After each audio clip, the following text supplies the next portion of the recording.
CrossFit has a great way to exercise. They have great exercises, but until you're comfortable, the way that they race against the clock, it can be very challenging for people with diabetes and learning how to manage their diabetes.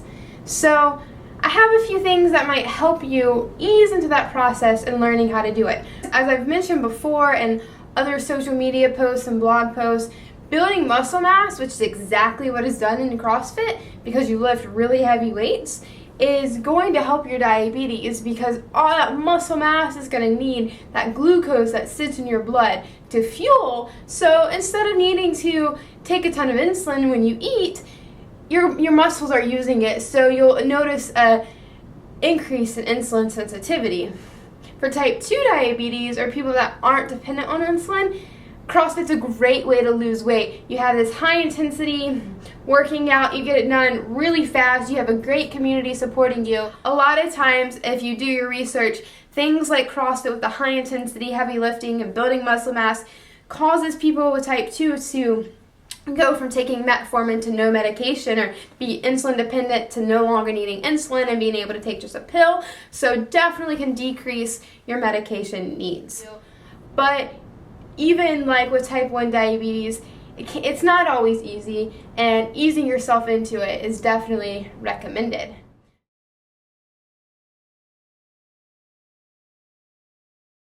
You need to make sure that CrossFit is the right type of exercise for you. You can give it a try. I know that they have foundation classes, and see how that goes and see if this is something that you're wanting to pursue. If that's the case, the next step would be to start doing some of the WODs and see how your blood sugars react to those certain exercises. For example, I know that they have some that repeat doing Helen's or Grace or Fran. So those are some examples, and by doing those you can see the trend in your blood sugar and see what you are before. Check that, see where you're starting. Obviously go by that, correct if needed, have an extra snack, do the routine, finish, check, see what happened. So you're putting your body under this stress, and that stress is a good stress for sure. When you put your body under this stress, you build muscle mass, you build bone density, all these great things for your body. But for you having diabetes, it's going to make your blood sugar go up because the stress is releasing these hormones, and these hormones are releasing this glucose because this glucose is needed to fuel your body. And well, for you, while that glucose is coming in, you don't have insulin being created to counterbalance it and, make you a nice, beautiful number at like 85. So for you, that's a little bit of a challenge. So one way that you can kind of develop a way and determine how your diabetes works best with CrossFit is to, one, see how your body responds to certain WODs. And if you can, either mentally or writing it down, see how your blood sugars do.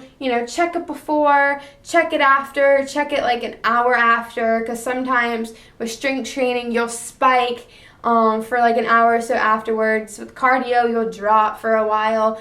So with those, take a mental note, see how you respond, and work your diabetes around it.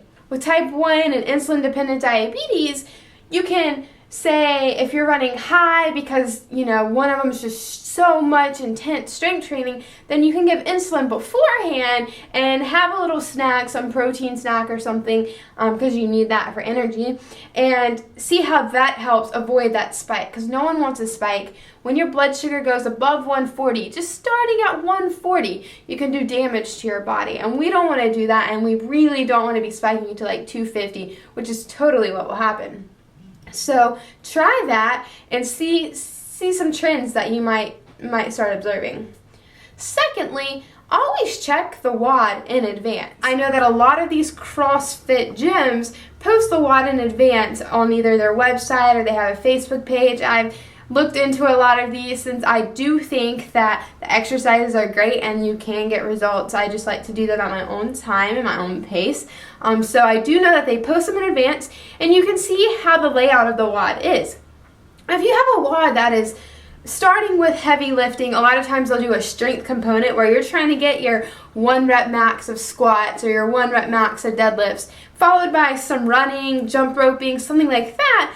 Your blood sugar should be pretty good, because while strength training is going to raise your blood sugar because that's such heavy lifting, the running should bring it back down. So they should, and this is just a potential possibility, counterbalance and give you a pretty good blood sugar if you started with a good blood sugar in advance. Otherwise, if you notice it's a lot of heavy lifting, more heavy lifting than cardio, then you know, like, okay, hey, I'm going to check my blood sugar beforehand. If it is in a range that I like, I'm going to have a little snack. I'm going to have protein, but still give insulin, so that when I start the heavy lifting, all that glucose that's being released into my bloodstream and being released to fuel my body is going to be counterbalanced by that insulin dose that I gave, so I shouldn't have that spike. So that's an option as well. And then if you notice that it's all cardio, well, shoot, you might want to check your sugar. If you're in a good range, you might want to see, like, hey, do I have any insulin on board? And if I do, well, I might have a little bit of a snack. If I don't, there's potential of dropping, but maybe give it a try, see how it is without a snack, or having a tiny snack with a few carbs and some protein, and see how you respond to that. So insulin is going to be a huge factor in all this, and also how you eat. So CrossFit can be pretty intimidating to start with, and I know I personally am not a huge fan at how they race against the clock, just because if you don't have someone watching over you, like someone like myself who's a personal trainer and we're one-on-one, I get a little nervous about injuries. But definitely try out a foundation, and as you're doing it, check your blood sugar, see how it's responding, and go from there. It's not impossible to do these types of exercises, and you can definitely get good results. You just have to know how to manage your blood sugar. And all these are just recommendations, but certainly find what works for you. I wish that there was a one-size-fit-all, but if there were, there would be no need for me and for other people who are trying to help people like you manage their diabetes and learning how to have a better lifestyle with exercise and eating healthy and having good diabetes management.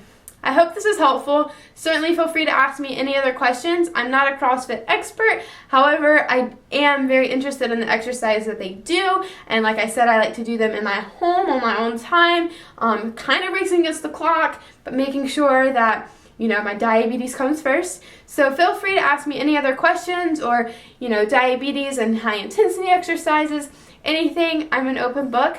But I hope this is helpful, and I hope that if you do CrossFit, go enjoy it and try and beat your own personal record.